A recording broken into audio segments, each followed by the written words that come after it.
ದೇಶಿ ಕ್ರಿಕೆಟ್ಗೆ ಮೆರುಗು ಹೆಚ್ಚಿಸಬೇಕೆಂಬ ಉದ್ದೇಶದಿಂದ ಬಿಸಿಸಿಐ 10 ಹಲವು ಕ್ರಮಗಳನ್ನು ಕೈಗೊಳ್ಳುತ್ತಲೇ ಇರುತ್ತೆ. ಟೀಮ್ ಇಂಡಿಯಾ ಆಟಗಾರರು ದೇಶಿ ಕ್ರಿಕೆಟ್ನ ಭಾಗವಾಗಬೇಕು ಎಂಬ ನಿಯಮ ಕೂಡ ಇದೆ. ಇದೇ ನಿಯಮದ ಅನುಸಾರ ಇದೀಗ ಡಿಸೆಂಬರ್ 24ರಿಂದ ಆರಂಭಗೊಳ್ಳಲಿರುವ ವಿಜಯ್ ಹಜಾರೆ ಟ್ರೋಫಿಯಲ್ಲಿ ಟೀಮ್ ಇಂಡಿಯಾ ಆಟಗಾರರು ಕನಿಷ್ಠ 2 ಏಕದಿನ ಪಂದ್ಯಗಳನ್ನು ಕಡ್ಡಾಯವಾಗಿ ಆಡಲೇಬೇಕೆಂದು ಬಿಸಿಸಿಐ ಸೂಚನೆ ನೀಡಿದೆ.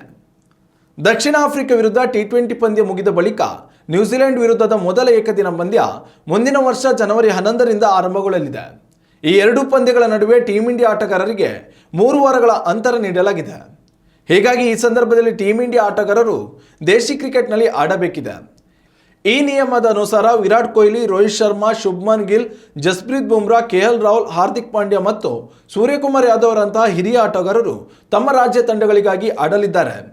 ಗಾಯಾಳು ಶ್ರೇಯಸ್ ಅಯ್ಯರ್ಗೆ ಮಾತ್ರ ವಿನಾಯಿತಿ ನೀಡಲಾಗಿದ್ದು, ಯಾವ 2 ಪಂದ್ಯಗಳಲ್ಲಿ ಆಡಬೇಕು ಎನ್ನುವುದನ್ನು ರಾಜ್ಯ ಸಂಘಗಳು ಮತ್ತು ಆಟಗಾರರು ನಿರ್ಧರಿಸಬೇಕು. ಇದು ಐಚ್ಛಿಕವಲ್ಲ, ಕಡ್ಡಾಯ ಭಾಗವಹಿಸುವಿಕೆ ಅಗತ್ಯ ಎಂದು ಮಿಕ್ಕೆಲ್ಲ ಆಟಗಾರರಿಗೆ ಬಿಸಿಸಿಐ ಖಡಕ್ ಸೂಚನೆ ನೀಡಿದೆ.